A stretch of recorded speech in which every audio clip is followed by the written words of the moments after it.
Welcome back, everyone. This is Eric from Moss Pawn and Gun, and today we have another military surplus rifle review for you today.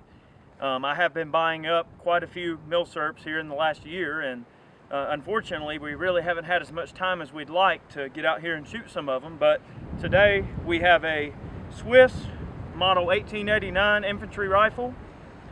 This gun right here is pretty much the grandfather of the modern straight pull Swiss rifle. The long lineage of Swiss rifles that ended with the K31 in the 50s started its life as the 1889. This was the Swiss's first straight pull rifle. It was entered production in 1891, and the production ended in 1897. This one is an 87. It's the last year production. One of the neat things about the 87s is that they only made 4,000 of them. So the last year production saw the fewest amount of these rifles produced. A total production is around 200,000 units. So they didn't make a whole ton of them compared to the K31. Of course, the K31, around 600,000 units were produced in all. So about a third of these were made compared to the K31s. Of course, it has the distinction of having the famous Swiss straight pull design. This is the first design, so it integrates a lot of odd things into the mix. Of course, this rifle replaced the Vetterli. So they were used to a 13, 14 shot repeater. So like the Vetterli, this gun is a 12 shot repeater. It has a, one of the ways you can tell in 1889 right across the bat is the 12 shot magazine, which of course all the later Schmidt Rubin and K31 variants use a 6 shot magazine. The bolt is very distinctive. You can tell the bolt on an 1889 because it's very long.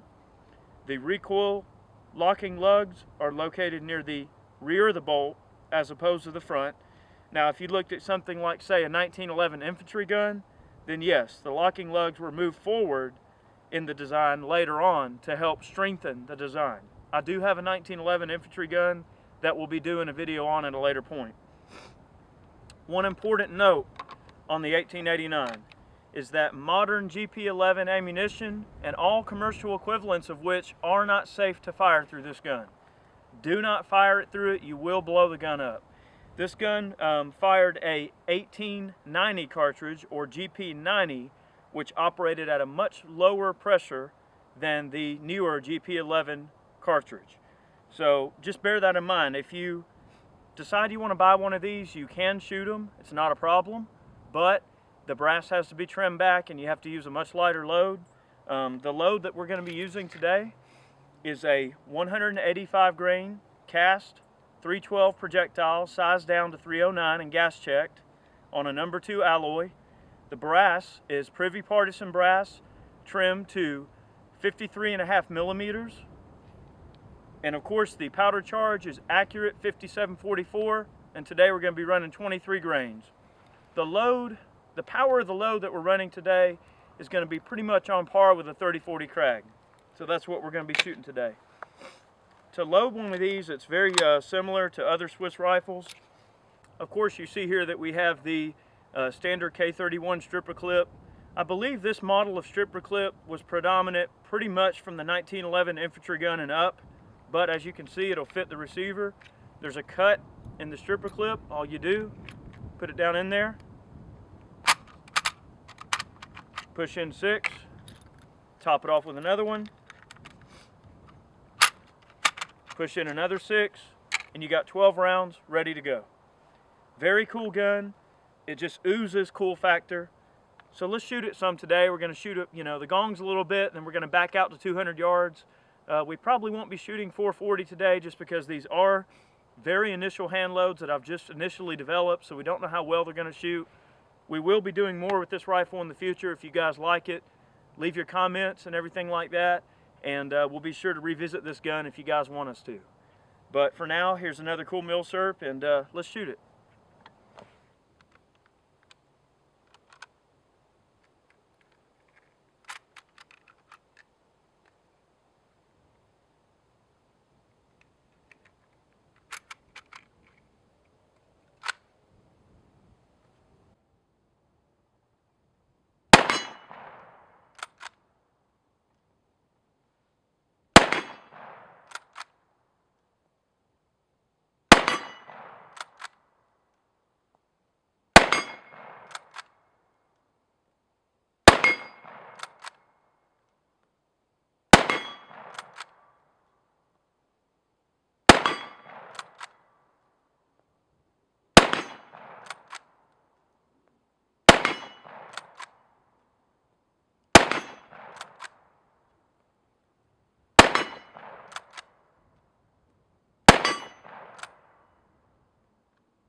Yeah.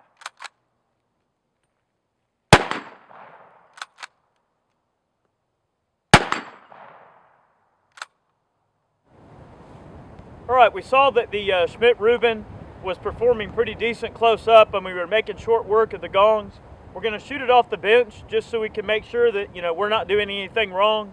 We're testing the accuracy of the rifle, not the shooter. So we're going to bench rest it, and we're going to take some shot at the 16-inch gong at 200 yards just to see what kind of accuracy we can get out of her.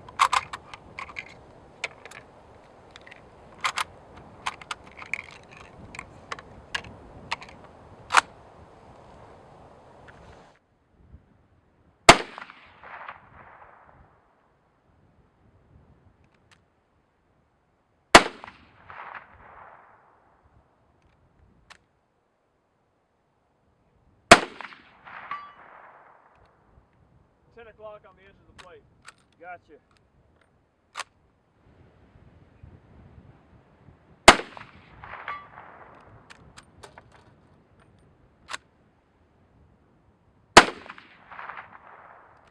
Just off the plate at 10. Gotcha.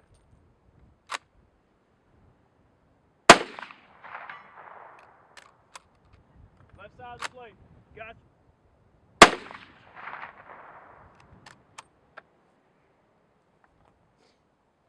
One thing I can say for sure about the sights on this rifle, I mean, it is a transitional rifle. The sights are very crude compared to some of the later Schmidt Rubin variants, and of course, the K31s. I can see that the rifle definitely has some accuracy potential. It takes a little bit of work to get on top of the sights and figure out where your point of aim is. I'm going to let Chad have a go and make sure it's not me that's messing up, and see what kind of results we can get.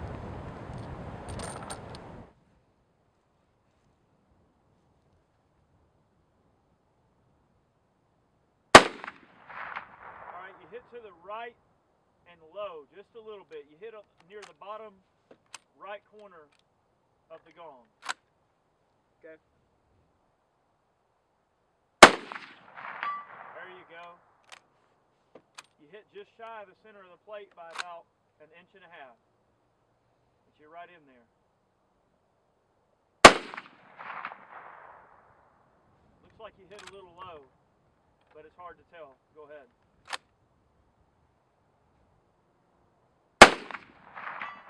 Just on the left side of the gong, the very edge of the gong.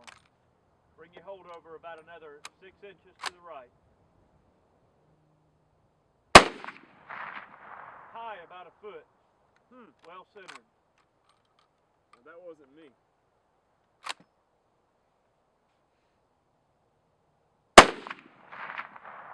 High about 8 inches. Well centered. Well, remember, the wind's not blowing now. It might not be catching it like it was. You hit just off the left edge of the gong by about 2 inches. Well centered. You hit low about 1 foot, but well centered. That's crazy.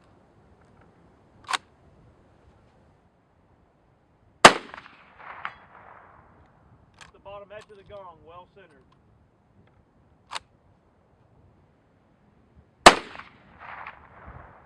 You hit about 2 inches over the top of the gong.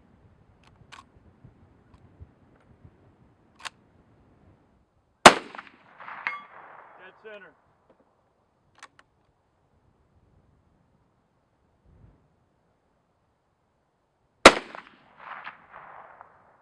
Just a little high and left.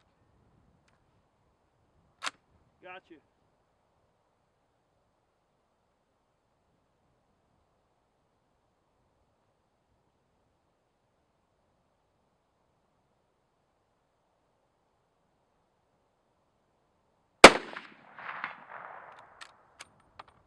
That was pretty well centered. All right, I think I know where to aim now.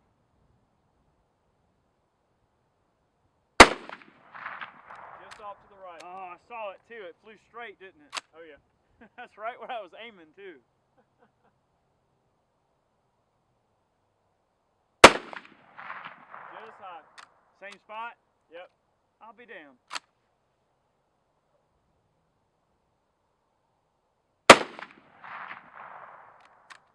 high and left. Huh. Right by the chain. Gotcha.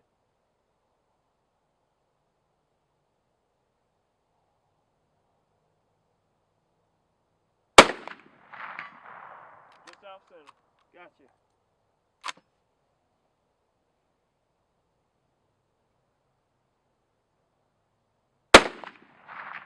Just high and left.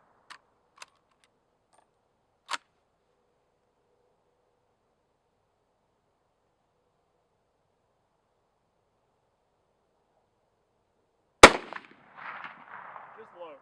Huh.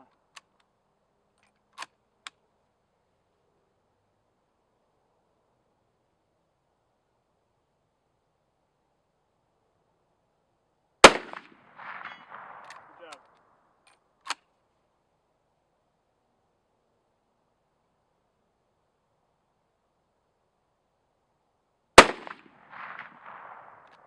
You hit right by the chain. I mean, it puts Not them too in sure. there. It's just a matter of getting your point of aim where it needs to be. Yep. It's definitely a really fun rifle to shoot. I mean, this thing's a blast. I mean, and considering that she's probably pushing, almost 120 years old, I'd say she's still doing pretty good.